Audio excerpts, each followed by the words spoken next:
નમસ્કાર. ફરી એકવાર તમારી સમક્ષ સલાહનું મનોવિજ્ઞાન એટલે શું એ વિશે ચર્ચા કરવા માટે આપણે અહીંયા ઉપસ્થિત થયા છીએ. ગયા લેક્ચરમાં મેં તમને કીધું કે સલાહના સ્થાનો કયા કયા છે, જેમાં સ્કૂલ, કોલેજ, યુનિવર્સિટી એટલે કે શૈક્ષણિક મનોવિજ્ઞાનના અનુસંધાનમાં પણ કોઈ કાઉન્સલર જે છે એ કાર્ય કરતો હોય છે અથવા તો સલાહ આપતો હોય છે. એ પછી છે એની પોતાની સ્વતંત્ર પ્રેક્ટિસ પણ હોઈ શકે. એ એક ક્લિનિકલ સાયકોલોજિસ્ટની સાથે સાથે જેને કહેવાય કે સેક્સોલોજિસ્ટ એટલે કે જાતીય પ્રશ્નો અંગેનું કાઉન્સેલિંગ પણ કરતો હોય છે. એમાં એની પોતાની સ્વતંત્ર પ્રેક્ટિસ હોય છે. એ સ્વતંત્ર પ્રેક્ટિસ પણ ઘણીવાર કરતો હોય છે પોતાની ઓફિસમાં, અને કોઈ સરકારી દવાખાના સાથે પણ એ કનેક્ટ હોય છે, જેમાં જાતીય વર્તનની વિકૃતિઓ કેવી કેવી હોય છે અને જાતીય પ્રશ્નો લઈને કેવા લોકો આવતા હોય છે એના પ્રકારમાં વધારે હું ડિટેલ્સમાં જઈશ. ટૂંકમાં એ સ્વતંત્ર એ પોતે પ્રેક્ટિસ કરતો હોય છે. કોલેજ, યુનિવર્સિટીમાં પણ સલાહ કેન્દ્રો જોવા મળે છે. હોસ્પિટલોમાં પણ, ખાસ કરીને જનરલ હોસ્પિટલ અને જે સરકાર માન્ય છે એમાં પણ એઝ એ કાઉન્સલર તરીકે તમને, જો તમે એમાં કેરિયર બનાવતા હોય તો પણ એમાં ઘણું કામ મળી રહે છે. એ પછી છે ચિકિત્સાલયો, જેમાં ખાનગી અથવા તો માનસિક સ્વાસ્થ્ય ક્લિનિકમાં પણ એકથી વધારે પણ કાઉન્સલર જોવા મળતા હોય છે. અન્ય માનવ પુનઃસ્થાપન વિશે આપણે વાત કરી ગયા. ટૂંકમાં સરકારી કેન્દ્ર અને રાજ્ય સરકારો અને ન્યાય પદ્ધતિને અનુલક્ષીને જે ક્રિમિનલ મેટર આવે છે, છૂટાછેડાના જે પ્રશ્નોથી માંડીને સાયબર ક્રાઇમ સુધીની જે બધી ઘટનાઓ બને છે સમાજમાં, તો એને અનુલક્ષીને પણ ન્યાયાલયોમાં કાઉન્સલર તમને મળી રહે છે. હવે આપણે આગળ જોવાનું છે. સલાહના સ્થાનો તો આપણે ભણી ગયા. એ પછી છે સલાહના પ્રકારો. તમે જો શરૂઆતમાં આપણે જોઈ ગયા સલાહની વ્યાખ્યા ઉપરથી થોડુંક યાદ કરી જઈએ તો એક પ્રકારની અસીલ અને સલાહકાર વચ્ચેની એક પોઝિટિવ વેમાં જતું એક રિલેશનશિપ છે. આંતરક્રિયાત્મક પ્રક્રિયા બંનેની વચ્ચે થાય છે. અને શરૂઆતમાં એટલે કે પહેલી સિટિંગમાં અસીલ જે છે એને ટોક્યા કે રોક્યા વગર એને સાંભળવામાં આવે છે, અને ઘણીવાર એ ચૂપ બેસી રહે તો તમારે પ્રશ્નો કરવાના રહે છે. એક સાયુજ્ય સ્થાપન, રેપો, કનેક્શન ડેવલપ કરવામાં આવે છે, જેથી કરીને ખુલ્લા મને એ પોતાની સમસ્યાઓ જે છે એને વર્ણવી શકે. ઘણીવાર અસીલની પાસે કોઈ એક સમસ્યા હોતી નથી, પરંતુ એ જેને કહેવાય કે ચારે તરફથી ઘેરાયેલો હોય છે. એને એવું લાગતું હોય છે કે બધા જ રસ્તાઓ મારા માટે બંધ થઈ ગયેલા છે, અને એ મૂંઝવણ અનુભવતો હોય છે. ત્યારે એને ખબર નથી પડતી કે પોતાની વાતની, પોતાની સમસ્યાની શરૂઆત ક્યાંથી કરવી. તો એ પૂરતું જે સલાહકાર છે એને વચ્ચે થોડુંક બોલવું પડે છે. ક્યારેક અસીલ છે ભટકી જાય છે.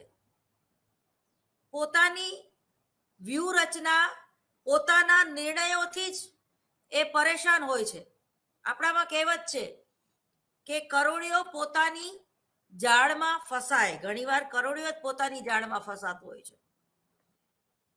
તો આવી પરિસ્થિતિ આવે છે ત્યારે એને કોઈ કાઉન્સલરની જરૂર પડે છે. તમને એક એવો પ્રશ્ન થવો જોઈએ તો માતા પિતાની સલાહ કે કોઈ સારા મિત્રની સલાહથી શું આપણે આપણી ભૂલો જે છે કે આપણી જે કઈ સમસ્યા છે એને સુધારી ન શકીએ? 100% સુધારી શકીએ. પણ જે તે વ્યક્તિ જ્યારે તમને સલાહ આપે છે ત્યારે અજાણતા પણ એ પોતાના વિચારો, પોતાના અનુભવો દ્વારા જે કંઈ જ્ઞાન છે એની પાસે, એનું ભાથું તમને ગમતું હોય કે ના ગમતું હોય એ તમને પીરસતા હોય છે. દાખલા તરીકે તમે મોરારી બાપુની કથામાં જાઓ તો એ જે કંઈ વ્યાસપીઠ ઉપરથી આપણને સલાહ આપે છે, જીવન કેવી રીતે જીવવું એનું માર્ગદર્શન જ્યારે આપે છે, ત્યારે એ પોતાના અનુભવો પ્રમાણે, પોતાના સંસ્કાર પ્રમાણે કે પોતે કેવી રીતે જીવનમાં પ્રગતિ કરી એ ધ્યાનમાં રાખીને વ્યાસપીઠ ઉપરથી રામાયણનું પઠન કરે છે અથવા તો એક સમાજ સુધારવાની પ્રક્રિયામાં પોતાનું યોગદાન આપે છે. અહીંયા આપણને મોરારી બાપુની સલાહની જરૂર નથી. અહીંયા આપણને માતા પિતાની કે કોઈ આપણા અંગત મિત્રની સલાહની જરૂર નથી. કેમ? કારણ કે એ આપણને અરીસો નથી દેખાડતા, એ આપણને ડ્રાઇવિંગ કરતા નથી શીખવાડતા, પણ અજાણતા પણ એ લોકોથી આપણી ડ્રાઇવિંગ સીટ ઉપર બેસીને આપણને કહે છે કે જો ડ્રાઇવિંગ આવી રીતે કરાય, તું જે કરસ એ ડ્રાઇવિંગ ખોટું છે. સલાહકાર ક્યારેય એવું નથી કહેતો પોતાના અસીલને કે તમે લીધેલા નિર્ણયો ખોટા છે અથવા તો તમે જેને સમસ્યા માનો છો એ ખરેખર સમસ્યા છે જ નહીં. આવા કોઈ વિધાનો જે છે એ ક્યારેય સલાહકાર કરતો નથી. અસીલને એ બહુ ચોખવટપૂર્વક કહી દે છે પહેલી મીટિંગમાં, બીજી મીટિંગમાં કે તમે તમારી સમસ્યા લઈને આવ્યા છો, પણ તમે તમારા પરસેપ્શનમાંથી, તમારા દ્રષ્ટિકોણમાંથી કે તમે જે રીતે જીવનનું મૂલ્ય આંકો છો એમાં થોડોક તમારે એંગલ ચેન્જ કરવાની જરૂર છે. તમે સીધું જોવો છો તો ઘોડાના ડાબલાની જેમ તમને જે સીધા રસ્તા ઉપર જે ચાલતા હોય છે એ જ લોકો દેખાય છે. તમે આમ કે આમ જોવો છો તો તમને પાશ્ચાત્ય ભૂમિકા અથવા તો ઓલ ઓવર જે રસ્તો છે એ દેખાય છે. એક્સિડન્ટ થવાનું કારણ શું છે? આપણે એવું માની લઈએ છીએ કે આ તો વન વે છે, સામેથી કોઈ આવતું જ ના હોય, એટલે આપણે મોબાઈલ ઉપર પેલા ઇયરફોનથી ગીત સાંભળતા સાંભળતા જ્યારે ડ્રાઇવિંગ કરતા હોઈએ છીએ અને એક ગઝલના શબ્દ કે એવી કોઈ ગીતની પંક્તિ આપણને ખૂબ જ મોહિત કરી જતી હોય છે, ત્યારે ઘણીવાર આપણી આંખ પણ બંધ થઈ જતી હોય છે અથવા તો આપણે આપણી ધૂનમાં હોય છે, આંખ ખુલ્લી હોય છે છતાં સામે જોઈ નથી શકતા, કારણ કે આપણા માઇન્ડસેટ હોય છે. મગજમાં એક આપણે એવું ફિલ્ટર કરેલું છે કે આ તો વન વે રસ્તો છે અને આ વન વે છે એટલે સામેથી કોઈ આવે જ નહીં. પણ ઘણીવાર માની લ્યો કે ખૂબ જ મોટું બમ્પ આવ્યું અને તમે તમારી ધૂનમાં છો, કારણ કે ઇયરફોન તમારા એટલે તમારું સાંભળવાની શક્તિ ઓછી કામ કરે છે અથવા કરતી જ નથી. પાછળથી કોઈ સખત હોર્ન વગાડે છે, તમે એને સાઈડ નથી આપતા કારણ કે તમે ઇયરફોનથી મોબાઈલમાં ગીત સાંભળતા સાંભળતા તમે એસજી હાઈવે ઉપર જઈ રહ્યા છો, પ્લસ તમે એવું માની લીધેલું છે કે સામેથી કોઈ આવે જ નહીં કારણ કે વન વે છે. અને બાજુમાંથી નીકળતી ગલી કે તમે પુલ ઉપર જતા હોય તો એ નીચેથી ઉપર આવતી વ્યક્તિ ક્યારે આવીને બાજુમાં તમને કિસ કરી જાય એ તમને ખબર ન પડે. કિસ કરી જાય ઇટ મીન્સ એક્સિડન્ટ કરી જાય અને તમે તમારું બેલેન્સ ગુમાવી બેસો. તો આવું જ કંઈક અસીલ સાથે થતું હોય છે. જ્યારે એ ધારી લે છે કે આ 6 સેમિસ્ટરમાં અથવા તો બીજી કોઈ બાબતમાં મને બીજી કોઈ સમસ્યા આવવાની જ નથી, પણ માની લ્યો કે અચાનક બીમારી આવી જાય અને લેક્ચર એટેન્ડ ના કરી શકે, અચાનક કોઈના પ્રેમમાં પડે અને એનું મગજ જે છે એ એક જ તરફ ચાલે. એ જ રીતે ઘરમાં કોઈ એવી સમસ્યા આવી ગઈ કે ફીના પૈસા નીકળે એમ ન હોય તો પાર્ટ ટાઈમ નોકરી કરવે.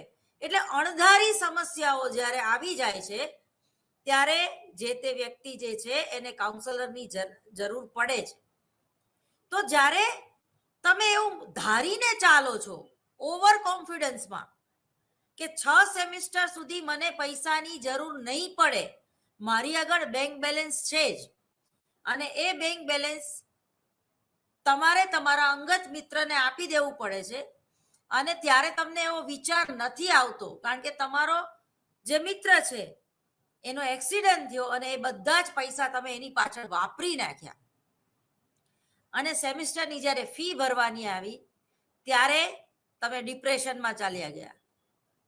તો જે કાઉન્સેલર છે એમાં એ જે તમારી સમસ્યા છે તો એ સમસ્યાને કયા એંગલથી જોવી એનું માર્ગદર્શન પૂરું પાડે છે.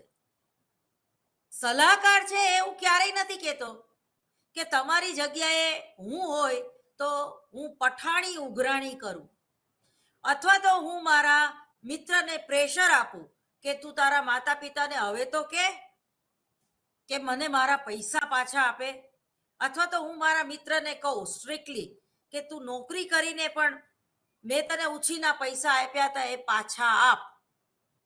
અને આ બધું કરી જોઈને પછી જ અસીલ તમારી આગળ આવે છે ત્યારે તમે શું કહેશો એને? તો એ જે તમે કહેશો એ તમે તમારા દ્રષ્ટિકોણથી નહીં કહો, પણ એક પોઝિટિવ થિંકિંગ, કઈ શક્યતાઓ રહેલી છે, એક પરસેપ્શનમાંથી બહાર નીકળી જવાની વાત છે. અનકન્ડિશનલ લવ, તમારા અંગત મિત્રની તમે કોઈ પણ જાતની અપેક્ષા વગર જો એની મદદ કરી હશે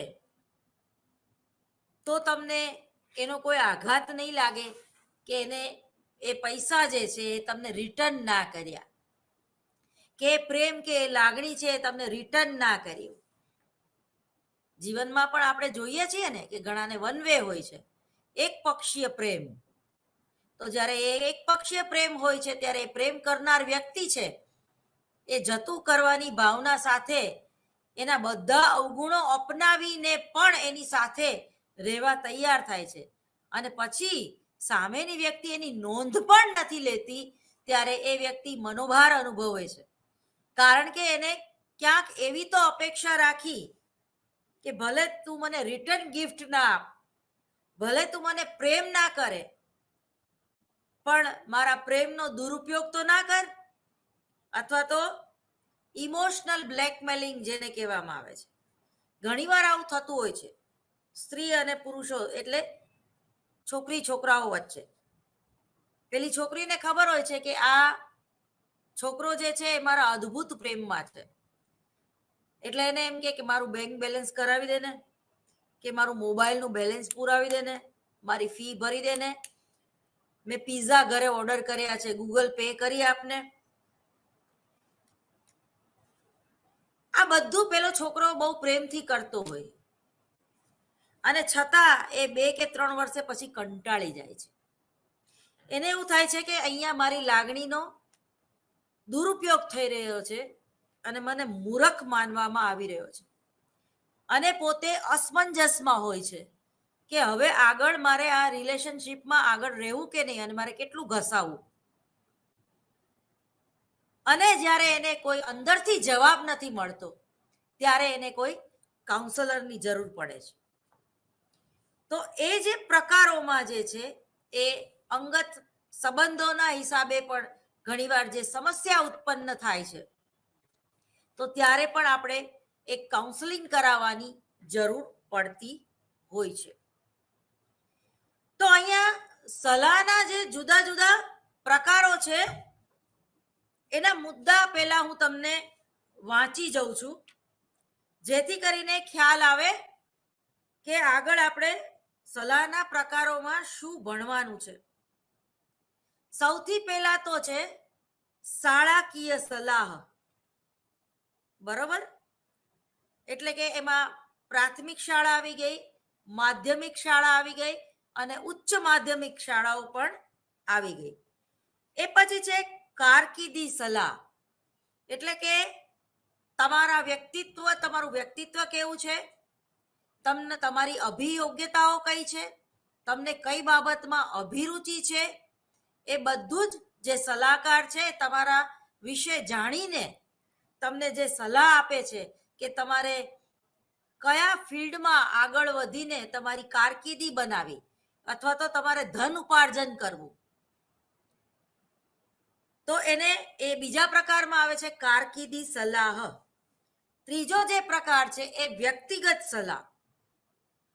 વ્યક્તિગત સલાહમાં ઘણીવાર અભિરુચિ કસોટીઓ, અભિયોગ્યતા કસોટીઓ, એ જ રીતે કાર્ય સામેલગીરી, જે કંઈ સંશોધનમાં વપરાતી કસોટીઓ, સમાયોજનની કક્ષા તમારી જોવામાં આવે છે.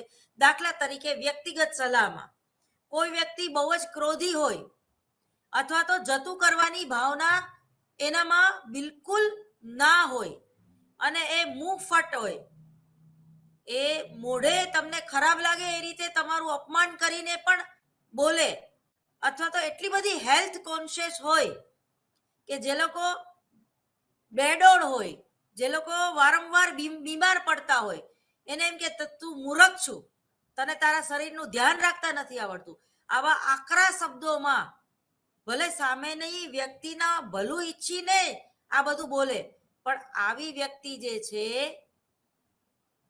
અને એમ કે મારે નર્સ બનવું છે, જેનો સ્વભાવ ક્રોધી છે, જે જતું નથી કરી શકતી, જેનામાં સેવા કરવાની વૃત્તિ પણ નહિવત છે, જે આક્રમક વૃત્તિની છે, જે જલ્દીથી સમાયોજન સાધી શકતી નથી, અથવા તો એટલી બધી લાગણીશીલ છે કે એ કોઈ દર્દીના દુઃખને જોઈ નથી શકતી, બ્લડને જોઈ નથી શકતી, એને નાની નાની વાતમાં સૂગ ચડે છે, એ સામેની વ્યક્તિનું વિચારતી નથી કે એ આવશે અને હું આમ નાક આડા પેલું હાથ રાખી દઈશ તો એની બદબુ આવે છે, એની મને ખબર પડશે. ઘણા એકદમ બાજુમાં આવીને આપણી યારે વાત કરતા હોય તો એના મોઢામાંથી ગંદી સ્મેલ આવતી હોય છે, તો ઘણી મુંહફટ વ્યક્તિ કહી દે તું દૂર રહીને વાત કર, તે બ્રશ નથી કર્યું, તારા મોઢામાંથી બહુ ગંદી વાસ આવે છે.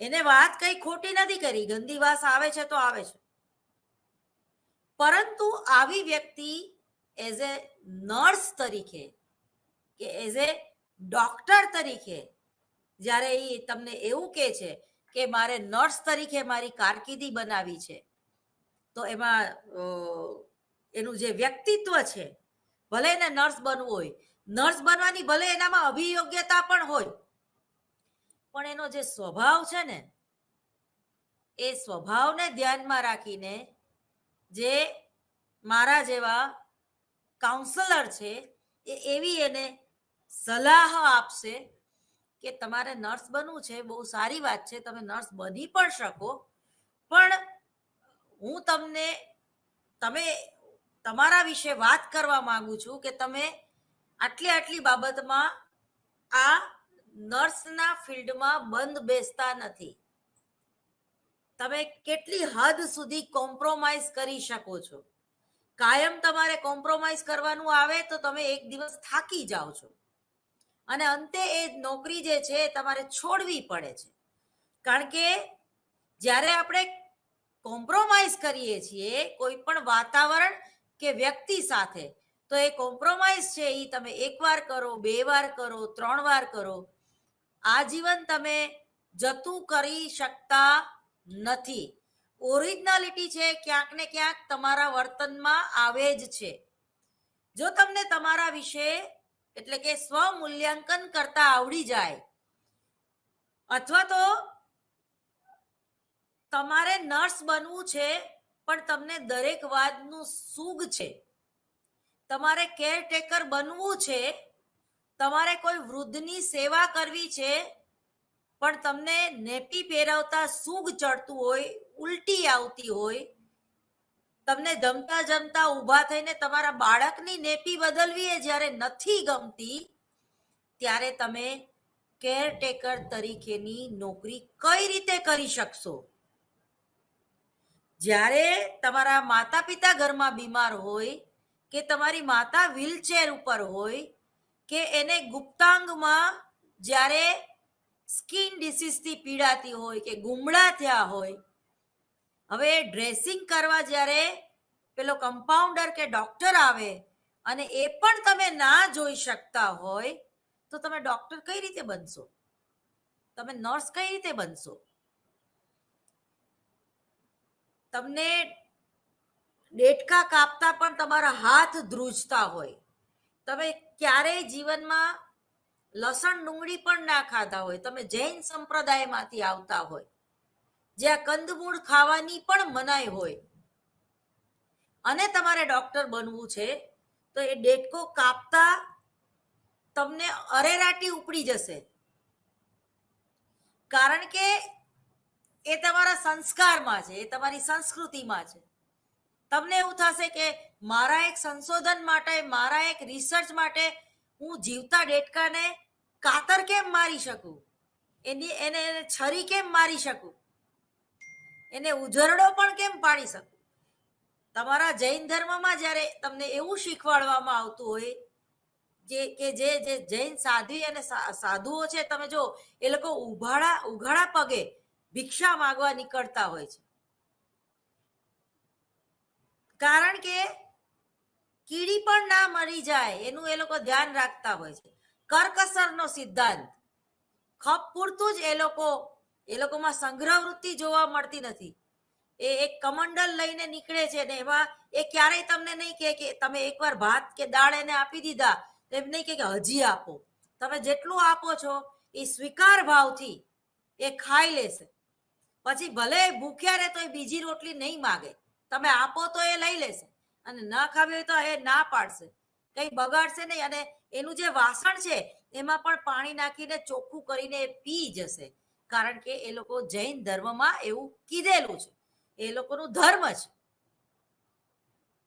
તો એવા છોકરાને જ્યારે ડોક્ટર બનવું છે, એનામાં આવડતે છે, એટલો હોશિયારે છે, એની બુદ્ધિ પણ એટલી સરસ છે, પણ જ્યાં ડેટકા કાપવાની વાત આવે, જ્યાં ઉંદેડાને કંઈક શોર્ટ આપીને કંઈક નવું સંશોધન કરવાની વાત આવે, એને ન્યુરોલોજિસ્ટ બનવું હોય, તો મેન્ટલ હોસ્પિટલમાં સ્કિઝોફ્રેનિક પેશન્ટને જ્યારે ચેક કરવાનો હોય, અથવા તો કોઈ ડોક્ટર જે છે એ ઓપરેશન કરતો હોય, બ્રેન ટ્યુમર હોય કોઈને, અને એનું ઓપરેટ થતું હોય, અને એ પણ જો એની પ્રેક્ટિસમાં ઓપરેશન થિયેટરમાં ઊભો ના રહી શકતો હોય,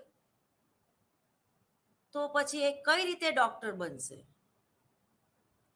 તો આવા લોકોને કાઉન્સલરની જરૂર હોય છે. અને પછી જે તે કાઉન્સલર હોય છે એમ કે છે કે ભાઈ તું ફિઝિયોથેરાપિસ્ટ બની જા, અથવા તો તું રેડિયોલોજિસ્ટ બની જા, જેમાં બ્રેઇનમાં શું તકલીફ છે એની જ જરૂર પડે. તું સોનોગ્રાફીમાં, એટલે સોનોગ્રાફીના ફિલ્ડમાં આગળ, એટલે બધા ડોક્ટરના જ ફિલ્ડ છે. પણ ભાઈ તું ઓપરેશન થિયેટરમાં રહીને કાતર નહીં ચલાવી શક, કોઈને એનેસ્થેસિયા આપીને તું આમ જેમ કપડામાં પેલો દરજી કાતર મૂકતો હોય એવી રીતે તું કોઈના પેટ ઉપર કાતર નહીં મારી શક, તારા હાથ ધ્રુજશે. તમે જો ઘણીવાર હાર્ટ સ્પેશિયાલિસ્ટ હોય, હવે એના ફાધરને જ્યારે એટેક આવે છે ને, ત્યારે એની બાયપાસ એ નહીં કરી શકે, કારણ કે એ એના ફાધર છે. ત્યારે એના કોઈ અંગત મિત્રને, બીજા ડોક્ટરને બોલાવશે, પોતે બાજુમાં ઊભો રહેશે. પણ એનું કારણ કે ત્યાં એનો પોતાનો પિતા છે, એના હાથ ધ્રુજશે. એવું બને છે કે એ પોતાના ફિલ્ડ એકદમ પ્રોફેશનલ હોય અને એનું જે આઈક્યુ ને ઇક્યુ લેવલનું બેલેન્સ હોય તો એ કરી શકે. પણ મેં મારા ફિલ્ડમાં બહુ ઓછા એવા ડોક્ટરો જોયા છે કે જે પોતાની પત્નીનું કે પોતાના પતિનું કે પોતાના માતા પિતાનું હાર્ટ ટ્રાન્સપ્લાન્ટ કરવાનું હોય કે એને બાયપાસ સર્જરી કરવાની હોય કે પેટમાં ગાંઠ હોય તો એ ઓપરેશન પોતે ઓપરેટ કરે. એવું મેં બહુ ઓછું જોયું છે. કારણ કે ત્યાં એક મમત્વ આવી જાય છે અને એક ચેલેન્જિંગ આવી જાય છે કે મારા હિસાબે ક્યાંક એ જે વ્યક્તિ છે એનું મૃત્યુ ના થાય. આવા અનેક પ્રશ્નોથી જ્યારે કોઈ વ્યક્તિ રીબાતી હોય છે ત્યારે પણ એને કાઉન્સેલિંગની જરૂર પડતી હોય છે. તો ટૂંકમાં પેલું છે શાળાકીય સલાહ, બીજું છે આ મેં વ્યક્તિગત સલાહમાં આ બધી બાબતનો મેં તમને ઉલ્લેખ કર્યો છે. એ પછી છે જૂથ સલાહ. જો આ એક વિકાસાત્મક ફિલ્ડ છે. જ્યારે એની ડિટેલ્સમાં આપણે જશું ત્યારે હું તમને સમજાવીશ કે જૂથ સલાહ કઈ રીતે આપી શકાય અને શા માટે જૂથ સલાહ અત્યારે કૂદકે અને ભૂસકે એનું પ્રમાણ જે છે એવા કાઉન્સલરનું પ્રમાણ છે એ વધતું જાય છે. એ પછી છે ધાર્મિક સલાહ. તમે જો મોરારી બાપુની સ્ટાઇલ જે છે વ્યાસપીઠ ઉપરથી સલાહ આપવાની એ બહુ અદ્ભુત છે. એ જ રીતે જે સદગુરુ છે તો એ જ્યારે સલાહ આપે છે તો એમ લાગે કે આ એક સલાહકાર તો છે પણ એનેથી વિશેષ એ બહુ સારા કાઉન્સલર છે. એ સામેની વ્યક્તિને વાંચી શકે છે અને સામેની વ્યક્તિની જે કઈ સમસ્યા છે એને સમજી શકે છે અને માત્ર સમજી નથી શકતા, એનો ઉકેલ પણ એ તમને ઇનડાયરેક્ટલી કે ડાયરેક્ટલી આપે છે. અને એ રીતે આપે છે એમ કે કડવું કડિયાતું તમને પીવડાવે છે પણ એ કડવું ઓછું લાગે એનું ધ્યાન રાખીને તમને કડવું કડવાતું પીવડાવે છે. અથવા તો કડવું પીવડાવતી વખતે એ વચ્ચે એક એવી મસ્ત એક જોક મૂકી દે છે કે તમે એટલા બધા મેન્ટલી બિઝી રહ્યો છો કે તમને ખબર જ નથી કે તમને એને ઇન્જેક્શન આપી દીધું. અથવા તો એક જેને કહે ને કટાર લેખન. કટાર લેખન એટલે શું એ તમને ખબર હશે. તમે કટાક્ષ ઘણીવાર કોઈ વ્યક્તિ કટાક્ષ કરતી હોય છે. કટાક્ષ એટલે એ જ્યારે તમને સીધી રીતે નથી કહી શકતી ત્યારે એક સરસ મજાના પડીકામાં, મીઠા પડીકામાં વીંટીને તમને એ પીરસતી હોય છે. તો એ જે કટાર લેખક છે કે જે કટાક્ષ કરનારી વ્યક્તિ જે છે એ મોરારી બાપુ પણ હોઈ શકે અને સદગુરુ પણ હોઈ શકે અને કોઈ સારા કાઉન્સલર પણ હોઈ શકે. તો એ તમને ડાયરેક્ટલી એમ નહીં કે તમારી નિર્ણય લેવાની પ્રક્રિયામાં ક્યાંક ભૂલ છે અથવા તો તમારામાં સંગ્રહખોરની વૃત્તિ વધારે છે માટે તમે દુઃખી થાવ છો અથવા તો તમે વધારે પડતા સ્વાર્થી છો એટલે તમે દુઃખી થાવ છો અથવા તો તમે નાનપણમાં માતા પિતાનો પ્રેમ નથી મેળવ્યો એટલે તમે ઓવર રિજેક્ટિવ ચાઇલ્ડ છો એટલે તમારામાં આક્રમકતાની વૃત્તિ જે છે એ વધારે જોવા મળે છે. અથવા તો કોઈ સલાહકાર એમ નહીં કે તમે વારંવાર લફરા કરો છો. સલમાન ખાન જેવા હોય અને એ કાઉન્સલર પાસે જાય પોતાનું કાઉન્સેલિંગ કરાવવા માટે તો જે કાઉન્સલર છે એને એમ નહીં કે તમે વારંવાર પ્રેમમાં પડો છો માટે તમને ડિપ્રેશન આવ્યું, એવું નહીં કે. પણ એને વારંવાર પ્રેમમાં ન પડે એની ટિપ્સ આપશે, એની સારી ભાષામાં સમજાવશે કે તમારે હવે કોઈ એવા મિત્રની જરૂર છે કે જે તમને પ્લેટોનિક પ્રેમ કરે એટલે અપેક્ષા વગરનો પ્રેમ કરે. તો એના માટે તમારી પણ એક એવી ફરજ છે કે તમે જો કોઈને અપેક્ષા વગરનો એટલે કે અનકન્ડિશનલ લવ કરશો તો એનું રિફ્લેક્શન તમને મળશે. તમે જો સલાહ એટલે શું તો એ રિફ્લેક્શન શરૂઆતમાં મેં કીધું હતું જે સલાહકાર છે એ અસીલનું મોઢું એને અરીસો આપે છે કે તમે કેવા લાગો છો, તમે કેવા લાગો છો. એમાં બાહ્ય દેખાવની વાત નથી, પરંતુ આત્મવિશ્લેષણની વાત છે. સ્વનિરીક્ષણ પદ્ધતિની મેથડ તમને જે સલાહકાર છે એ શીખવાડતો હોય છે. પરંતુ ઘણીવાર જે અસીલ છે એની માનસિક પરિસ્થિતિ એવી નથી હોતી કે એ પોતાનું સ્વમૂલ્યાંકન કોઈ પણ જાતના પૂર્વગ્રહ વગર કરી શકે. માટે એક દિશા નિર્દેશ કરે છે, નિદર્શન કરવું. બરોબર? તો એ નિદર્શન કરવામાં જે સલાહકાર છે શું કે છે, ડાયરેક્ટલી કોઈ વાત મનાવતો નથી. ઘણીવાર જે ક્લાયન્ટ છે, જે અસીલ છે, એને એક્ઝેક્ટ ખબર જ નથી હોતી કે પોતાની સમસ્યા શું છે. કારણ કે એ એટલો બધો ઇગોઇસ્ટિક હોય છે કે પોતાની હારને, પોતાની નિષ્ફળતાને પચાવી શકતો નથી. જ્યારે વ્યક્તિ કોઈ પોતાની નિષ્ફળતાને પચાવી શકતી નથી ત્યારે એ શું કરે છે, દોષારોપણ કરે છે. એટલે કે નાચતા ન આવડે તો કહેશે કે આ આંગણું છે એ વાંકું છે એટલે હું નાચી નથી શકતી. તો આ છે બચાવ પ્રયુક્તિ. જ્યારે કોઈ વ્યક્તિ વારંવાર કરે છે ત્યારે પણ એને કાઉન્સેલિંગની જરૂર પડતી હોય છે. તો પહેલું જે છે એના પ્રકારોમાં શાળાકીય સલાહ, બીજું છે કારકિર્દી બાબત સલાહ, એટલે કે આગળ ઉપર તમારા જીવનમાં તમારે કયા પ્રકારની નોકરી કરવી અને એના માટે કેટલી મહેનત કરવી પડશે. એ પછી છે વ્યક્તિગત સલાહ. એ વ્યક્તિગત સલાહ જે છે એ કાઉન્સલરની પોતાની આવડત, પોતાના અનુભવો કેટલા છે એના ઉપર ખૂબ આધાર રાખે છે. એ પછી છે જૂથ સલાહ, જેનું અત્યારે ખૂબ જ મહત્વ છે. એ પછી છે ધાર્મિક સલાહ, જેમાં મેં તમને મોરારી બાપુ અને સદગુરુ જેવા મહાન વ્યક્તિઓની વાત કરી. એ જ રીતે શ્રી શ્રી રવિશંકર મહારાજ જે આર્ટ ઓફ લિવિંગ ના નામે એમની આખી વાત જે છે એ કરી જાય છે.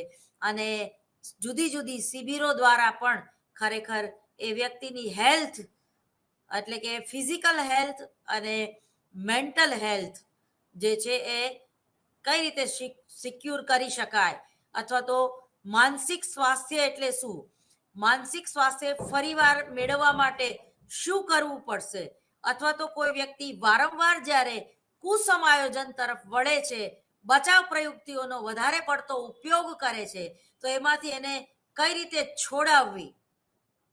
અથવા તો મદ્યપાન કે ડ્રગ્સ કે સિગરેટ કે તમાકુ કે આવા કોઈ વ્યસન મુક્ત કોઈ વ્યક્તિ કે સમૂહને કઈ રીતે કરવો, એના માટે પણ જૂથ કાઉન્સેલિંગ છે એ ખૂબ જ ઉપયોગી પુરવાર થતું હોય છે. પુનઃસ્થાપન સલાહ એટલે ટૂંકમાં જે વ્યક્તિ સંઘર્ષ અનુભવતી હોય છે, જે વ્યક્તિ હતાશ થયેલી હોય છે, જે વ્યક્તિ આઘાતજનક અનુભવોથી પીડાતી હોય છે, એવી વ્યક્તિનું પુનઃસ્થાપન કરવાનું હોય છે. એટલે કે એને પાછી પોતાના મૂળ સ્થાને જેવી હતી એવી એને પાછી બનાવવાની હોય છે. એટલે કે સમસ્યા મુક્ત, એ પણ એના પ્રકારમાં આવે છે. એ પછી છે માનસિક સ્વાસ્થ્ય. તો માનસિક સ્વાસ્થ્ય એક ખૂબ જ અગત્યનો મુદ્દો છે. અને કોઈ પણ કાઉન્સલર જે છે, કોઈ પણ સલાહકાર જે છે, એ જુદા જુદા જે એના સ્થાનો છે, જુદા જુદા એના જે ફિલ્ડ છે, જેમ કે શૈક્ષણિક કે ઔદ્યોગિક કે ચિકિત્સાત્મક, એમાંથી માનસિક સ્વાસ્થ્ય ઉપર એ અચૂકપણે ભાર આપે જ છે. કારણ કે માનસિક સ્વાસ્થ્ય ગુમાવી દેવાથી જ જે તે અસીલ છે એને તમારી પાસે આવવું પડ્યું છે. એ કોઈ સારા સલાહકારે ક્યારેય ન ભૂલવું જોઈએ. એ પછી લગ્ન સલાહ. મારી આગળ ખાસ કરીને આ પ્રકારના અસીલો વધારે આવતા હોય છે, અને કારણ કે તમે જોશો તો જીવનસાથી કેવી રીતે મેળવવો આજના આધુનિક યુગમાં એ ખૂબ જરૂરી છે. અને એમાં પણ આધુનિકતા, સોશિયલ મીડિયા એ ખરેખર આ બાબત નિષ્ફળ ગયું છે, હું તો એવું માનું છું. કારણ કે એ જે પ્રેમ છે, એ જે તમારું એકબીજા પ્રત્યેનું શારીરિક આકર્ષણ છે, એ દૂરથી તમે એકબીજાને જોયા છે. ભલે તમે રોજના 4 થી 5 કલાક વાત કરો, પણ એનું જે માધ્યમ છે એ સોશિયલ મીડિયા છે. અને ઘણીવાર એવું બને છે કે સોશિયલ મીડિયામાં લોકો પોતાની ઉંમર છુપાવતા હોય છે, લોકો પોતાની કઈ કારકિર્દીમાં છે એ છુપાવતા હોય છે, લોકો પોતાનું એજ્યુકેશન ખોટું આપતા હોય છે, લોકો પોતાની સ્કિનનો કલર કેવો છે એ પણ ખબર નથી પડતી ટૂંકમાં. અથવા તો સોશિયલ મીડિયા એ એક છેતરામણું ફિલ્ડ છે. એમાં હું એવું નથી કહેતી કે બધા જ લોકો એકબીજાને છેતરે છે, પરંતુ એમાં ઘણીવાર સામેની વ્યક્તિ છે એ સામે જેને લાઈફ પાર્ટનર બનાવવા માટે ઈચ્છે છે એવી વ્યક્તિને બરોબર સમજી નથી શકતી. અને ઘણીવાર કોઈ વ્યક્તિએ આપણે જોઈ છે કે જેવી એ ફોટામાં દેખાય છે એવી રિયલમાં દેખાતી હોતી નથી.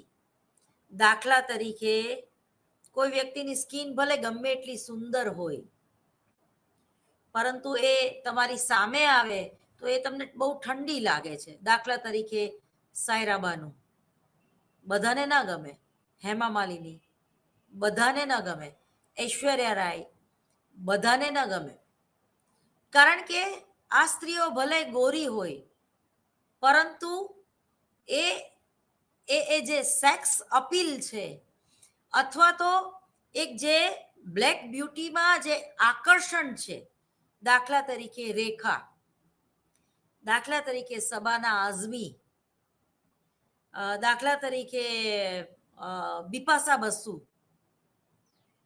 સુસ્મિતા સેન, તો આ બધી બ્યુટી ને તમે સ્ક્રીન ઉપર જોવો કે એને એની સામે તમે ઊભા રહો અને એની સાથે ફોટો પડાવો તો પણ એટલી જ આકર્ષક અને સુંદર લાગશે. ભલે એની સ્કિન જે છે એ ઘઉંવર્ણી હોય કે એની જે સ્કિન છે એ બ્લેક હોય, પણ એ લોકોમાં એ લોકો સેન્ટર ઓફ એટ્રેક્શન ઘણીવાર જોવા મળે છે. એ લોકોમાં સેક્સ અપીલ અથવા તો એ વિજાતીય આકર્ષણનું કેન્દ્ર ઘણીવાર બ્લેક બ્યુટી છોકરીઓ વધારે બનતી હોય છે. સ્કિન વ્હાઇટ હોય તો ઘણીવાર એ છોકરીઓ ઠંડી લાગતી હોય છે. ટૂંકમાં પુરુષમાં પણ એવું છે. ઘણાને એવું હોય છે કે જે લોકો દાઢી રાખે એ લોકો તરફ જ એ સ્ત્રી જે છે એ મોહિત થાય છે. આજકાલ તો બધા જ છોકરાઓ દાઢી રાખતા થઈ ગયા છે. બધાને દાઢીમાં ચેન્જ હોય છે. જોકે એના પણ ઘણા બધા પ્રકારો છે. પણ એક સમય એવો હતો કે ક્લીન સેવ વાળા છોકરાઓ જ છોકરીઓને આકર્ષણનું કેન્દ્ર બનતા હતા. એટલે દરેકની ચોઈસ અહીંયા અલગ અલગ હોય છે. ઘણા લોકોને એકદમ શરીરમાં રૂવાડી હોય એવા પુરુષો ગમે, તો ઘણી સ્ત્રીઓને શાહરૂખ ખાન જેવા પુરુષો ગમે. તો આ એક દરેકનું પરસેપ્શન છે, દરેકની એક પેલી જુદી જુદી હોય છે.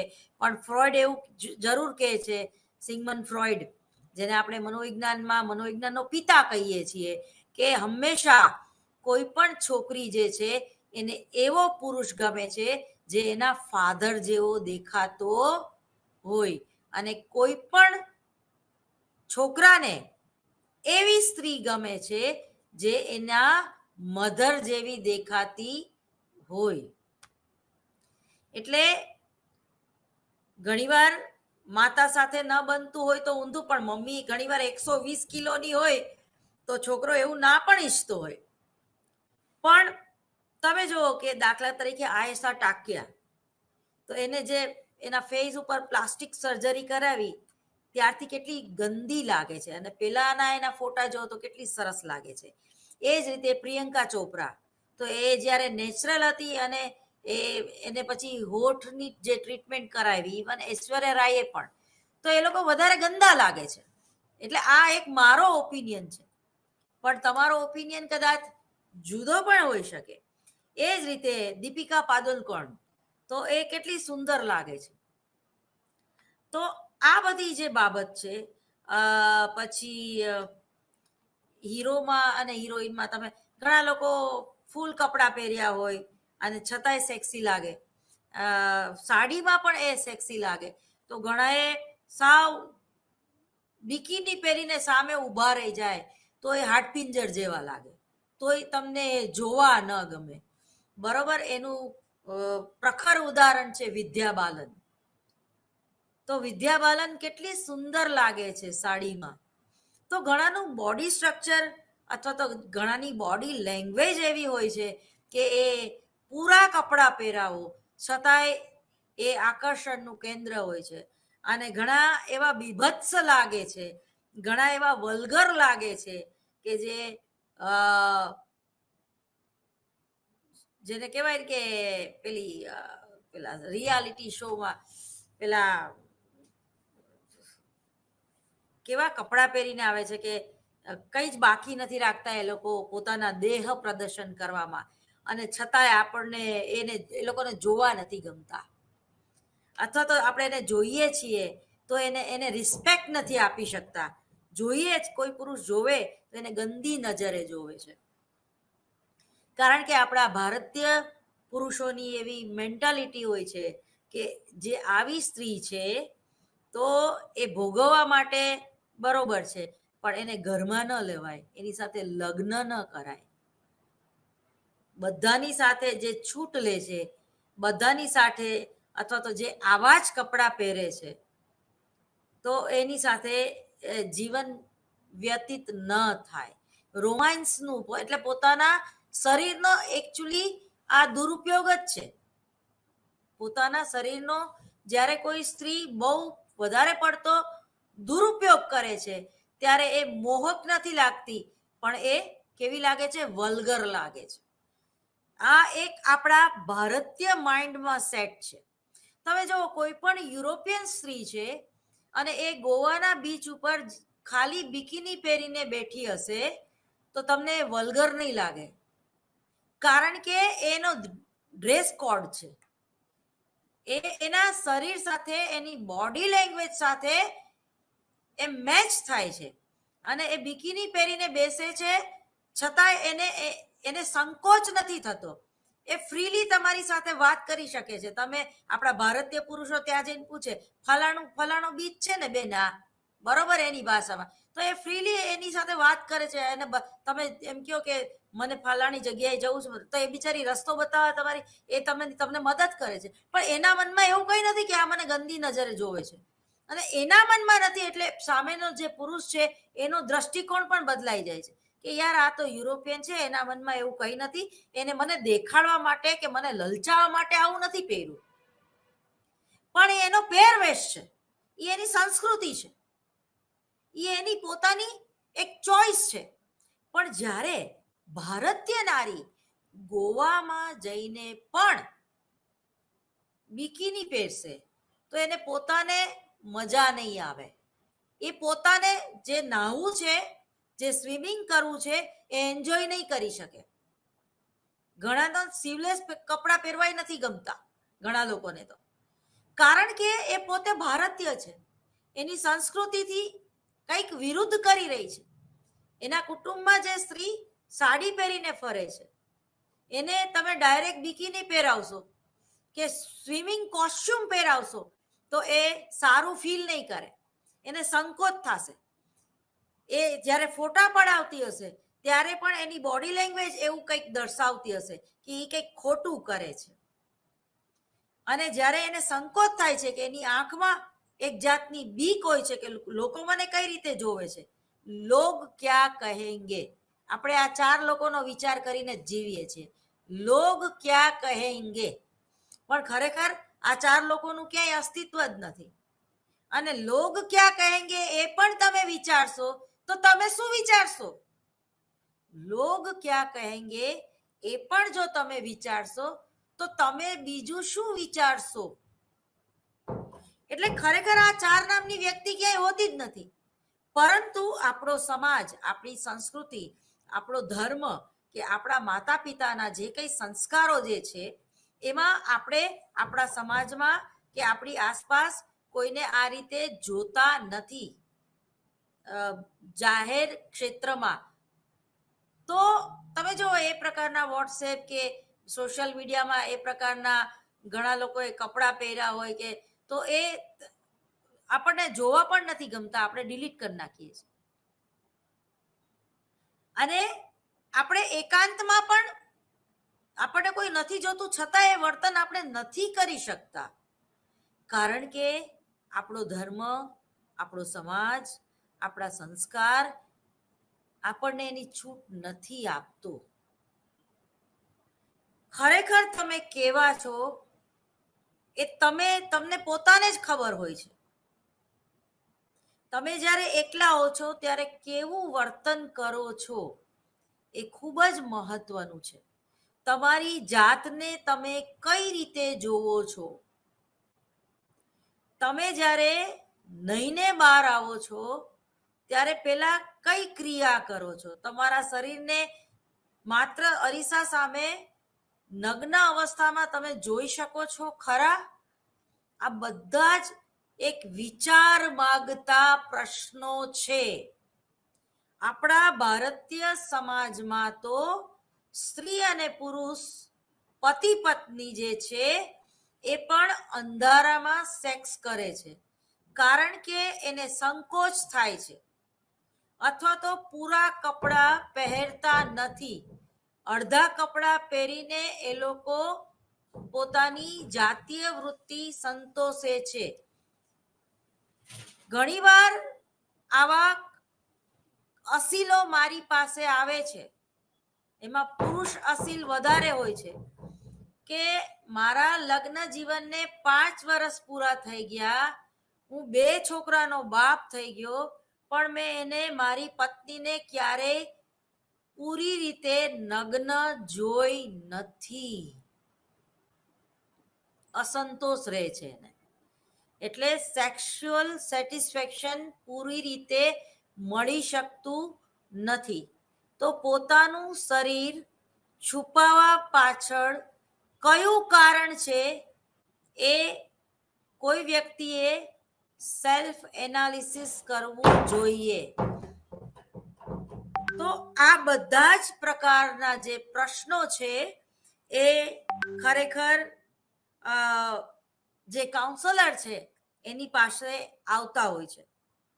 એટલે આમાં જેમાં પુનઃસ્થાપન સલાહ, તો ઘણીવાર એવું એ બને છે કે પેલા મારી યારે મારી પત્ની આવું નહોતી કરતી પણ હવેથી કરે છે.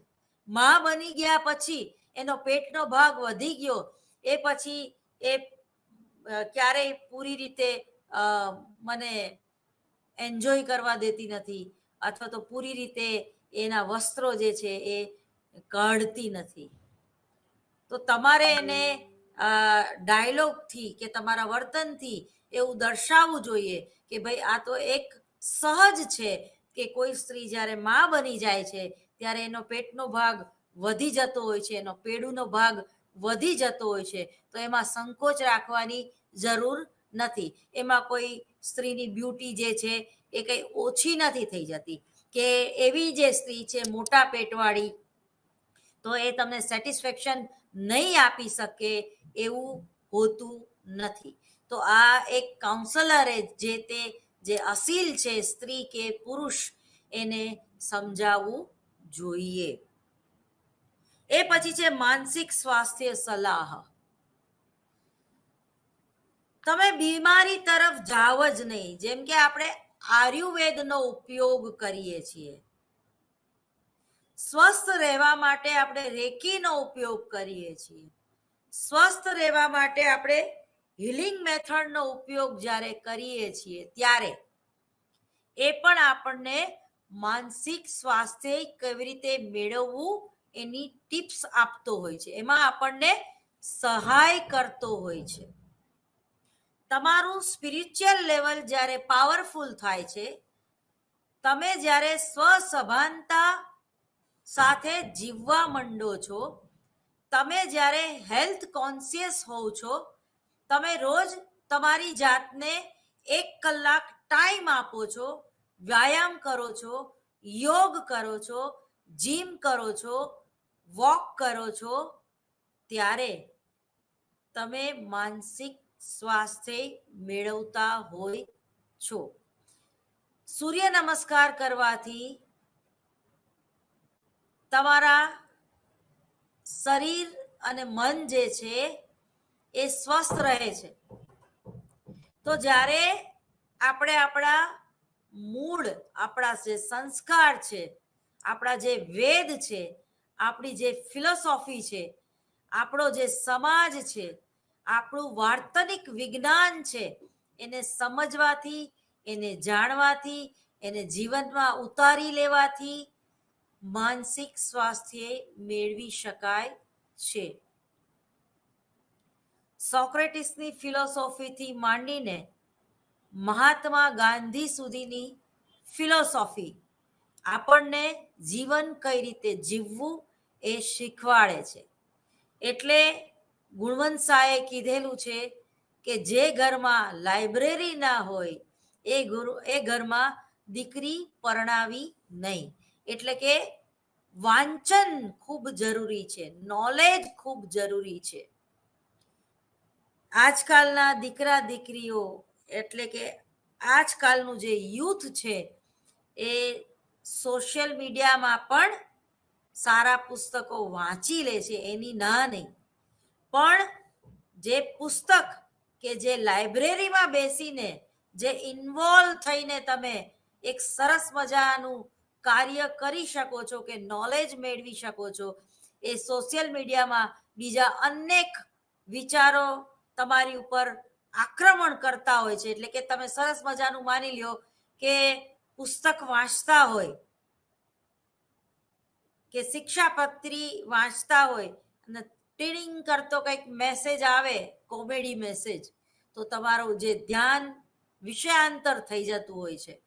અને જ્યારે તમારા હાથમાં કોઈ પુસ્તક હોય છે અને આજુબાજુ તમારો મોબાઈલ હોતો નથી, અથવા તમે એને સાયલેન્ટ મોડ ઉપર રાખી દો છો, ત્યારે તમે એકાગ્ર થઈને એ પુસ્તકનું રીડિંગ કરી શકો છો, તો એ તમને વધારે ફળદાયી નીવડે છે. તો માનસિક સ્વાસ્થ્ય કેવી રીતે મેળવવું એની મેં તમને ટિપ્સ આપી. એ પછી છે ખૂબ જ અગત્યનું, મેં તમને કીધું કે લગ્ન સલાહ. એમાં ડિવોર્સ પણ આવી જાય, એમાં લવ મેરેજ પણ આવી જાય, એમાં એરેન્જ મેરેજ પણ આવી જાય, અને એમાં બે કુટુંબ જ્યારે પાર્ટનર તરીકે કામ કરતા હોય અને મારી મચડીને બેમાંથી એક પણની પણ ઈચ્છા ન હોય, અને એક બિઝનેસ પર્પઝથી અથવા તો બિઝનેસમાં જો પાર્ટનર હોય માટે કમ્પલસરી દીકરા દીકરીને પરણાવી દેતા હોય, તો આવા લોકોની પણ એક સમસ્યા હોય છે. અને અંતે આવા લોકોની જે સમસ્યા છે એ ડિવોર્સમાં પરિણમતી હોય છે. આમાં એક મારો અંગત અનુભવ છે, એ હું શેર કરવા માંગુ છું મારા વાલા વિદ્યાર્થીઓ અને જે કોઈ મને સાંભળી રહ્યા છે. એ મનોવિજ્ઞાનના ધ્યેયો, એટલે કે સલાહ મનોવિજ્ઞાનના ધ્યેયો અને જ્યોતિષ શાસ્ત્રના ધ્યેયો અને માનસિક સ્વાસ્થ્યના અને યોગના મનોવિજ્ઞાનના ધ્યેયો જે છે, એમાંનું એક ધ્યેય છે ભવિષ્યલક્ષી જ્ઞાન. ભવિષ્યલક્ષી જ્ઞાન એટલે કે ભવિષ્યની આગાહી કરવી. તમે કોઈ પણ જ્યોતિષ તજજ્ઞ આગળ શા માટે જાઓ છો? તો તમારા ભૂતકાળમાં શું થઈ ગયું એ જાણવામાં તમને બહુ રસ હોતો નથી, પરંતુ વર્તમાનમાં જે સમસ્યા છે અને ભવિષ્યમાં મારું શું થશે આ ચિંતા સાથે તમે જ્યોતિષ પાસે જાઓ છો, તમારી કુંડલી લઈને, તમારા જન્માક્ષર લઈને. તો જ્યોતિષ વિદ્યા એ એક વિજ્ઞાન છે, એક વિશિષ્ટ જ્ઞાન છે. અહીંયા લઈ ભાગુ જ્યોતિષોની વાત નથી કરતી. જે ધન ઉપાર્જન કરવા માટે જ જ્યોતિષ બની બેઠા છે એવા લોકોની વાત નથી કરતી. જે સોશિયલ મીડિયામાં છવાઈ જવા માટે જ્યોતિષ વિદ્યાનો દુરુપયોગ કરી રહ્યા છે એની વાત નથી કરતી. પણ જે ખરેખર જેની આગળ ડિગ્રી છે, જેને જ્યોતિષ વિદ્યામાં પીએચડી કક્ષાની ડિગ્રી મેળવી છે, જે એ બહુ સારા સંશોધક પણ છે, અને જેણે રાવણની કુંડલીની પણ ખબર છે, રામની કુંડલીની પણ ખબર છે, નરેન્દ્ર મોદીજીની કુંડલીની પણ ખબર છે. જો આજે 8 તારીખ, આજે ગુજરાતની ચૂંટણીનું રિઝલ્ટ આવશે. ઘણા ભવિષ્યમાં આગાહી પણ ઘણા લોકોએ કરી દીધી છે કે ભાઈ ભાજપ સરકાર જ જીતશે, અથવા તો મોદી જીતશે ખરો પણ એને આ વખતે થોડુંક નુકસાન થશે, આમ આદમી પાર્ટી ધીમે ધીમે ઘૂસતી જશે, વગેરે વગેરે. તો જે દરેકના ઓપિનિયન, એમાં જ્યોતિષ વિજ્ઞાન પણ પોતાના ઓપિનિયન આપે છે. ગ્રહ, નક્ષત્ર અને એ ઘણી બધી કુંડલી જે છે, નવમાંશ કુંડલી ખાસ કરીને જોવામાં આવે છે આ બધી બાબત માટે. પ્રશ્ન કુંડલી પણ બનાવવામાં આવે છે. તો એને પણ ભવિષ્યમાં રસ છે. માનસિક સ્વાસ્થ્ય સલાહ કેન્દ્રો શા માટે? કારણ કે ભવિષ્યમાં તમે ડિપ્રેશનમાં ના આવો એના માટે પણ કાઉન્સેલિંગ જરૂરી છે. એના માટે પણ તમે તમારા જીવનમાં કોઈ મહત્વના નિર્ણય જ્યારે તમારે લેવાના હોય કે ફલાણી વ્યક્તિ યારે મારે લગ્ન કરવું કે નહીં, દાખલા તરીકે જન્માક્ષર કેટલા અંશે મળે છે, કેટલા ટકા મળે છે, કેટલા ગુણ મળે છે. ગુણ એટલે દાખલા તરીકે આપણે એક બીક હોય છે કે ભાઈ આને પાઘડીએ મંગળ છે, કે આને તો આ ગ્રહ નડે છે, અથવા તો આનો શનિ ભારે છે. તો એ બેલેન્સ કરવાની વાત આવી ને, સમવત્તા આયોજન, એડજસ્ટમેન્ટ. તો કુંડલીનું એડજસ્ટ થાય છે કે નહીં એમ. પછી કયા નક્ષત્રમાં એડજસ્ટ થાય છે કે નહીં, કઈ યોનિમાં તમે જન્મેલા છો. તો આ બધી જ બાબતો જે છે એ ગ્રહ નક્ષત્ર ને આધારે બે કુંડલીનો મિલાપ જ્યારે થતો હોય છે, તો કોઈ વ્યક્તિ એકબીજાને ખૂબ પ્રેમ કરતી હોય પણ એ લોકોના જન્માક્ષર ન મળતા હોય તો કઈ વિધિ કરવી પડશે, અથવા તો જન્માક્ષર ન મળતા હોય તો પછી લગ્ન ન જ કરવા જોઈએ. અથવા તો લગ્ન કરશો તો સામેનું પાત્ર જે છે એ મૃત્યુ પામશે, અથવા તો ડિવોર્સ થઈ જશે. તો આ બધી જ બાબતોનું પણ એક વિજ્ઞાન છે, અને વિજ્ઞાન જે છે એ ક્યારેય ખોટું હોતું નથી. કારણ કે વિજ્ઞાન ઘણા બધા માપદંડ લઈને, ઘણા બધા સંશોધનને ધ્યાનમાં રાખીને કોઈ પણ બાબતની આગાહી કરતું હોય છે. તો ઘણીવાર જેમ માનસિક સ્વાસ્થ્યમાં તમે નુસ્ખાઓ અપનાવો છો, આયુર્વેદની જરૂર પડે છે, તંત્ર વિદ્યાની જરૂર પડે છે, જ્યોતિષ શાસ્ત્રની પણ જરૂર પડે છે, પોઝિટિવ થિંકિંગની પણ જરૂર પડે છે, હિલિંગ મેથડની પણ જરૂર પડે છે, પ્રાણ શક્તિ એટલે કે ઉર્જા શક્તિ, એનર્જી કઈ રીતે ટ્રાન્સફર કરવી, અથવા તો તમારા જે 7 ચક્રો છે એને કઈ રીતે વિદ્યમાન કરવા, એને કઈ રીતે જાગૃત કરવા, આ બધી જ બાબતોને તમે આવરી લઈ શકો માનસિક સ્વાસ્થ્યમાં. તો તમે જો એક સલાહકાર છે એ બહુમુખી પ્રતિભા સંપન્ન હોય છે, અથવા તો જો એ હોય તો એના અસીલને એ બધી જ રીતે લાભ આપી શકે છે. તો લગ્ન જીવનના કાઉન્સેલિંગ માટે પણ આ પ્રકારનો જે સલાહકાર છે બહુમુખી પ્રતિભા સંપન્ન એ તમને ઉપયોગ થાય છે. એ પછી છે સાયબર સલાહ. તમે જો હવે આજના આધુનિક યુગમાં સમસ્યાના પ્રકારો પણ બદલાતા જાય છે અથવા તો બદલાઈ ગયા છે.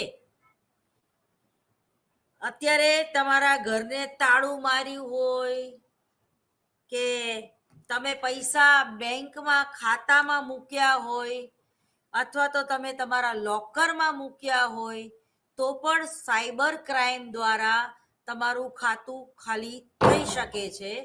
એટલે આ એક ખૂબ જ કૂદકે અને ભૂસકે વધતી જતી એક સમસ્યા છે. વધુ આગળ આપણે પછી ડિસ્કસ કરીશું. નમસ્તે.